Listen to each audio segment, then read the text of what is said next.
sharing for bread of God. In the name of the Father, and the Son, and the Holy Spirit. Amen. Lord, maraming salamat sa pagbigay mo sa akin ng pagkakataon na ito.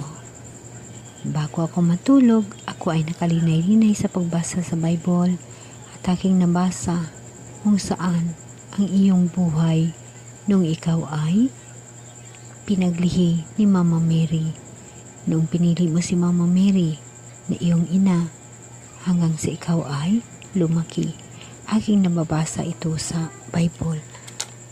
Panginoon, maraming salamat sa pag-remind mo sa akin upang magkaroon ako ng lakas ng loob at lalong manampalataya sa iyong gabay, sa iyong tulong.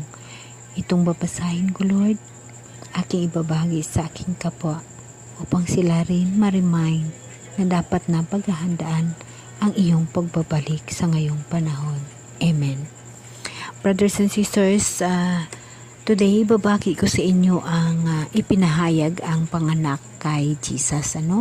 Alam nyo ba na aking nagunita ang mga panahon ng katotohanan na nakasulat sa Bible, yung ipinaglihi si Mama Mary or naglihi si Mama Mary sa Espiritu Santo dahil sa pag-announce ni Angel Gabriel sa kanya na si Jesus Christ ay kanyang ibubuntis dahil siya ang pinili na ina ng ating mahal na Diyos.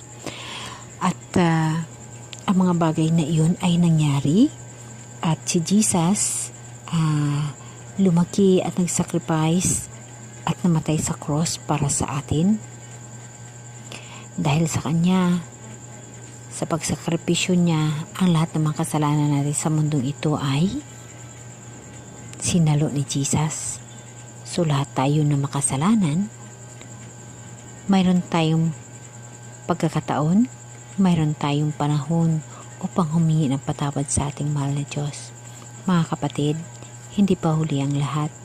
Maghihingi tayo ng patawad sa mahal na Diyos. Dahil yung panahon ni Jesus Christ ay tapos na. Siya ay namatay sa cross at after 200 years na, 2,000 years. After 2,000 years. So mga kapatid, lahat na yun ay tapos na. Nang ipinanganak siya ni Mama Mary, na ipinaglihi hanggang sa siya ay nagtiis sa cross para lang na masalo yung ating mga pagkakamali para maligtas tayo. So tapos na ho mga kapatid ang kasaysayan ni Jesus mula nang ipinaglihi siya dyan sa Luke chapter 1 verse 26 to 38, kung saan yun ang mga pahayag ng anghel na si Gabriel sa pagkatao ni Jesus. So lahat yan ay nangyari na, lahat yan ay tapos na, lahat yan ay naranasan na ni Jesus na siya ay tiis sa krus na matay upang tayo ay maligtas. Mga kapatid, tapos na ang tinatawag na 2,000 years. Dapat nating isipin na nung panahon ni Noah, ganon din 2,000 years. So sa panahon ni Jesus na siya ay ipinanganak para lang miligtas tayo ay 2,000 years. So may pinangako si Jesus na siya ay babalik. So 2,000 years na rin mga kapatid. At kung inyo titingnan ang mga pangyayari ngayon sa mundo, lahat yan ay nakasulat sa Bible. Ang gera, hari sa hari, patayan, lahat yan ay sign. Lahat yan ay mga simbolo na parating na ang ating mahal na Diyos. Tanggapin man natin at saka hindi, yun ho ang katotohanan. Mga kapatid, matuto na ho tayo kung si Jesus noong panahon ay walang naniniwala sa kanya. Kaya nga ho ay siya namatay sa cross. Kaya nga ho siya ay napatay sa cross. Yes, ang lahat ng mga iyon ay nailagay na ng ating mahal na Diyos sa tinatawag na mangyayari. So itong pagkakataon na ito, kailangan din natin pag-aralan. Kailangan natin alamin upang hindi na mangyayari yung nangyari noon na kay Jesus Christ. Binigyan na ho tayo ng pagkakataon ng ating mahal na Diyos upang kilalanin siya, upang alamin siya, at siya ay totoong tao noong panahon niya, mga kapatid, nangyari na ho yun. Kaya ngayon, huwag na nating uulitin na tayong magkakamali muli.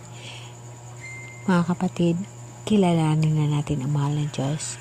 Magbalik loob tayo sa Kanya at maganda ho tayo sa pagsalubong sa Kanya. Kung noong panahon, hindi ho tayo naniniwala yung mga ninuno natin, ang mga tao hindi naniniwala kay Jesus Christ. Kaya nga isa inalansang sa cross. Dahil ang mga bagay na yun ay mangyayari upang mahiligtas ho ang ating mga kasalanan. Ganun ho tayo kamahal na mahal na Diyos.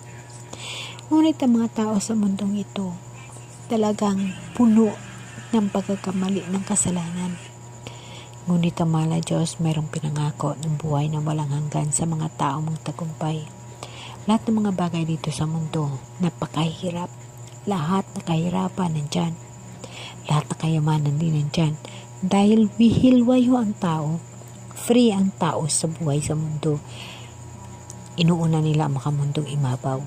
So ngayon na mga kapatid, panahon na ho natin upang magbalik loob sa mahal na Diyos dahil nasawa na ho tayo sa buhay natin dito.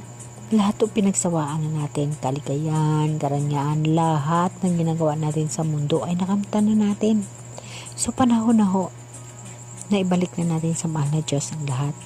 Tatandaan natin, may kamatayan ho. Si Jesus Christ ang pinangunang saksi na ang matay ay nabuhay. So ganun ho mangyayari sa atin. Pag mamatay tayo ay mabubuhay muli. Kailangan nating magtagumpay sa laban natin sa buhay, sa laban dito sa mundo upang magkaroon tayo ng buhay na walang hanggan. Mga kapatid, si Jesus ay isang saksi, ay siya ang pinakaunang saksi, kaya nga siya ay nagpakatao. Diyoso siya pero nagpababao siya para lang ho maligtas sa mga kasalanan natin. Ganun ho tayo kamahal ng Diyos. Kaya mga kapatid, panahon na ho natin, babalik ho tayo sa mahal na Diyos upang magkaroon tayo ng buhay na walang hanggan kasama sa kaharian sa bagong lupa at bagong langit na ibinigay ng Diyos na ihanda para sa atin. Ang Diyos noon, ngayon at magpakailanman. Mga kapatid, tama na ho ang ating buhay tawhanon dito sa mundo. Magbalik loob na tayo sa mahal na Diyos upang magkaroon na tayo ng buhay na walang hanggan. Mga kapatid, nakikita na natin ang mga pangyayari sa mundong ibabaw. Ito na ho yung susi. Nandyan na ho yung susi ng mahal na Diyos. Binubuksan niya na ang lahat ng mga bagay upang tayo ay magising. Ang mga lahat na yon, kung nakabasa ka ng Bible at kung napagtuunan mo ng pansin ng Bible, ang lahat na yan ay nangyayari, ay may katotohanan. At ang lahat na mangyayari pa na darating ay makikita mo sa Bible. Mga kapatid, sana maunawaan ninyo at magbasa kayo ng Bible upang makahanda kayo. Hindi pa ho uli ang lahat. May panahon pa ho tayo. Magbalik loob tayo sa mahal na Diyos. Focus tayo sa buhay natin, sa espirituhan na buhay para sa buhay natin na walang hanggan. Mga kapatid, ang katawang lupa natin na ito nakakapagod na. Pagod na yan dito sa mundo, lalo na nga ako mga kapatid. Pagod na nga ako. Ang gusto ko lang mangyari, makahanda ako sa pagsalubong sa buhay ko. Espirituhanon sa mahal na Diyos. Kasi ang buhay ho dito sa mundo, yes, maganda ho. Napakasaya. Ang dami kaong matutuhan. Mga kasalanan, mga bagay na makapasaya sa iyo, ganun ho ang mundong ibabaw. Pero mga kapatid, ang buhay espirituhano na kasama ng Diyos, mas lalo hong masaya. Wala ang hirap. Walang pagod. Hindi ka makaramdam ng sakit. Hindi ka makaramdam ng gutom.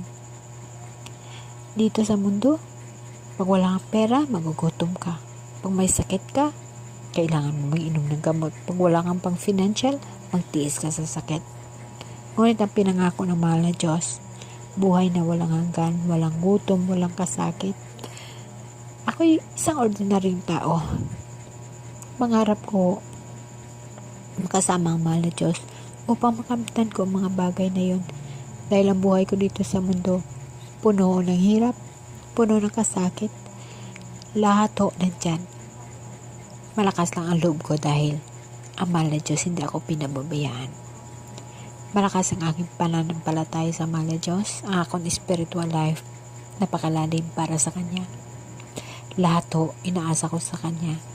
Kaya kahit anong sakit, kahit anong hirap, nalalagpasan ko.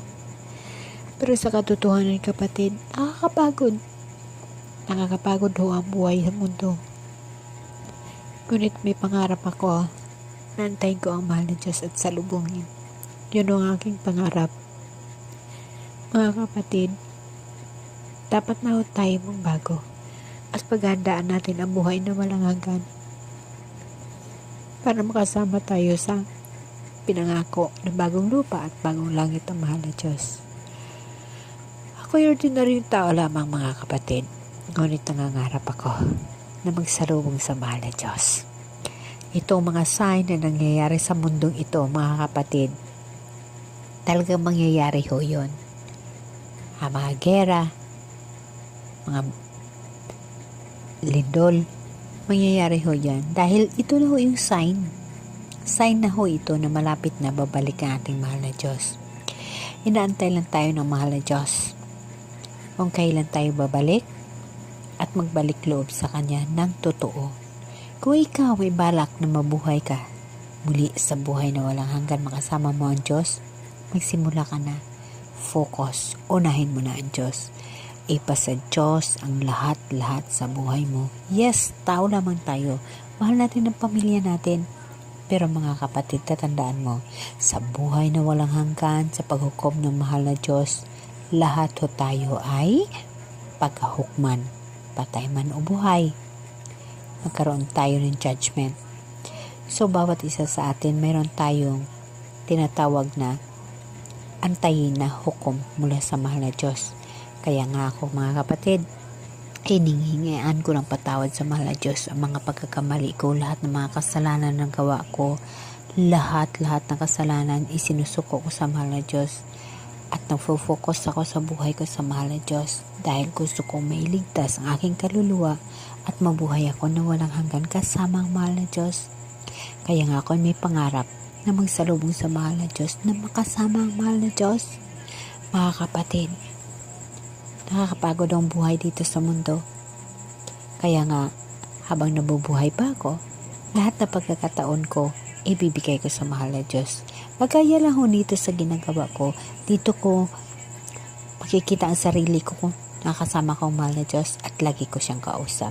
Itong pamaraan ko, yung mag-voice over at magbasa ng Bible para sa Kanya. Mga kapatid, kayo rin. Magbasa kayo ng Bible. Pag hindi nyo maunawaan, hingian nyo sa Holy Spirit, sa Diyos na buhay, na nasa inyo, nasa puso ninyo, nagabayan kayo upang maunawaan ninyo at magkaroon din kayo ng tinatawag ng armas, no? Patungo sa buhay na walang hanggan. Hingian nyo ng lubos na pag-uunawa, katalinuhan, ang pagbasa ninyo sa Bible. Dahil sa Bible, pag matutuhan mo ng mabasa at makilala mo na si Kristo, sigurado, panalo ka. Amen? Amen.